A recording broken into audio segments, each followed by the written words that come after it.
On dirait bien que le manga Boruto Double Vortex s'apprête à poser un classique dès le chapitre numéro 13. En tout cas, c'est ce que sa preview sur le site officiel indique clairement. Salut les devins, c'est Saikyo. Ce qu'il se passe et ce qu'il va se passer du moins dans le chapitre numéro 13 de Boruto Double Vortex, attendu pour ce 20 août 2024, a l'air assez épique. Alors on s'y attend du côté du combat avec une potentielle intervention de Momoshiki, et ce face à Dura Shinju, mais pour le moment ce n'est pas confirmé. Par contre, ce qui nous est proposé directement par les officiels, c'est un flashback, Kashin Koji, Boruto, retour des cheveux mi-longs de Boruto, et ce dans un ancien repère d'Orochimaru. En voici sa traduction grâce à Salad Sandbolt sur Twitter. Boruto arrive dans ce lieu et se demande où ils sont, lui et Kashin Koji, et à la vision du sceau sous leurs pieds et à la posture de Kashin Koji, on peut se rendre compte qu'il les a déplacés ici. Le clone de Jiraiya répondra qu'ils sont juste en dehors du pays du vent, au cœur de l'un des anciens repères d'Orochimaru. Kashin Koji ajoute qu'il a utilisé du Genjutsu pour faire de sorte que l'entrée de ces lieux soit encore moins visible qu'elle ne l'était déjà, Orochimaru ayant déjà pris à l'origine ses prédispositions. Il en a ajouté une surcouche. Il ne sera pas du tout aisé de trouver ce lieu. Boruto paraît interloqué et Kashin Koji ne perdra pas de temps en actant le fait que la grenouille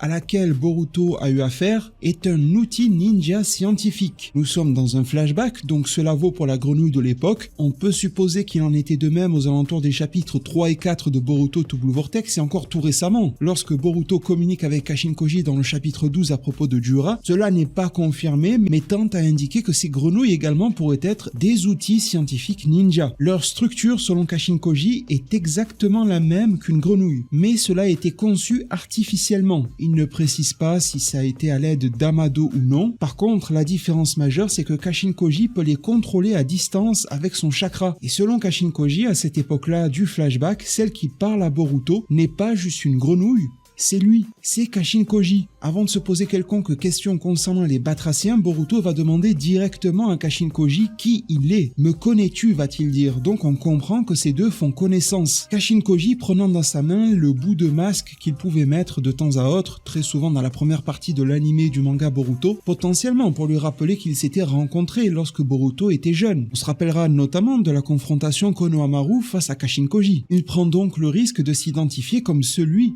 qui est venu l'attaquer autrefois. En tout cas, de cette scène, je suspecte le fait que Boruto soit plus âgé que dans le flashback précédent, et par plus âgé, j'entends nettement plus âgé. Non pas quelques jours après que Sasuke se soit fait sceller, mais quelques mois, voire une année. Pour la simple et bonne raison que Boruto m'a l'air plus grand. C'est peut-être mon propre ressenti, vous me direz en zone commentaire ce que vous en pensez. Il y aurait donc eu grosso modo 3 phases dans la vie post-ellipse de Boruto selon moi, une période fortement rattachée à Sasuke, ce dernier est scellé pour donner naissance au Shinju Hidari, Boruto se retrouve seul, pour une durée tout à fait indéterminée à ce stade, bien que j'ai l'impression que Boruto soit plus grand, et finit récupéré par Kashin Koji, pour encore une fois quelques mois, voire même une bonne année, ce qui équivaut probablement à 3 phases d'entraînement. Reste à savoir comment et pourquoi Kashin Koji a eu la bonne idée de se rapprocher de Boruto. Est-ce que cela faisait partie de son plan initial? Est-ce qu'un leader du côté des grenouilles, mon Myoboku, mon flamboyant, lui en a touché 2 mots? Depuis des temps quasi immémoriaux, Orochimaru est de nouveau mentionné dans le manga Boruto, ici c'est dans Double Vortex. Ça ne veut pas dire qu'il pointera sa queue de serpent dès le chapitre 14, mais bon,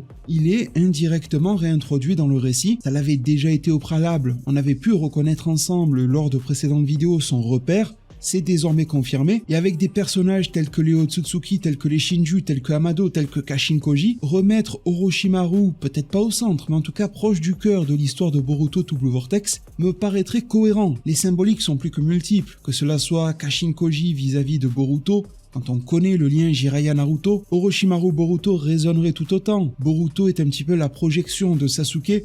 On sait à quel point Orochimaru a posé son dévolu sur ce dernier. Ces personnages-là qui œuvreraient pour sauver Naruto, c'est juste dément quand on se rappelle d'où l'on part dans l'œuvre Naruto. Et ce flashback, s'il doit avoir une utilité selon moi, c'est d'expliquer la dangerosité de Momoshiki. Et c'est probablement ça qui motive Kashin Koji à se rapprocher de Boruto pour l'entraîner, évidemment pour sauver ce monde, mais aussi éviter qu'il finisse dans la pomme de Momoshiki. Le danger que représente indirectement Boruto est juste énorme. Une emphase certaine a été mise sur le fait que Boruto pourrait sombrer, y compris dans Boruto Double Vortex, que Momoshiki pourrait prendre le contrôle. Une preview du chapitre 13 nous a induit le fait que Momoshiki pourrait pointer le bout de son nez. Boruto est largement mis à mal en fin de chapitre 12. Un point vital a été frôlé selon Dura. Si le parasite Otsutsuki par excellence venait à revenir ici en chapitre 13, autant expliquer clairement, pleinement ce qu'en seraient les conséquences, en vous rappelant pour conclure que bien que le danger soit tout aussi élevé, les règles du jeu avaient légèrement changé. Lorsque Momoshiki a utilisé du Kama pour ramener Boruto à la vie, lorsqu'on le pensait tué par Kawashiki, Momoshiki est venu s'exprimer auprès de Boruto et lui a dit que désormais la résurrection de Tsutsuki ne sera pas possible. Il n'y aura pas de réécriture, mais il a été mis en évidence quelques instants à la suite que même si le corps ne changeait pas, au cœur de son esprit, les rôles pouvaient être inversés. Boruto restait maître de cette structure hybride pour le moment, mais jusqu'à quand? Ce moment de bascule arrive lorsque Boruto déploie trop de pouvoir et surtout, ce moment de bascule arrivant lorsque Boruto est poussé dans ses derniers retranchements, de surcroît lorsque son intégrité physique est visée,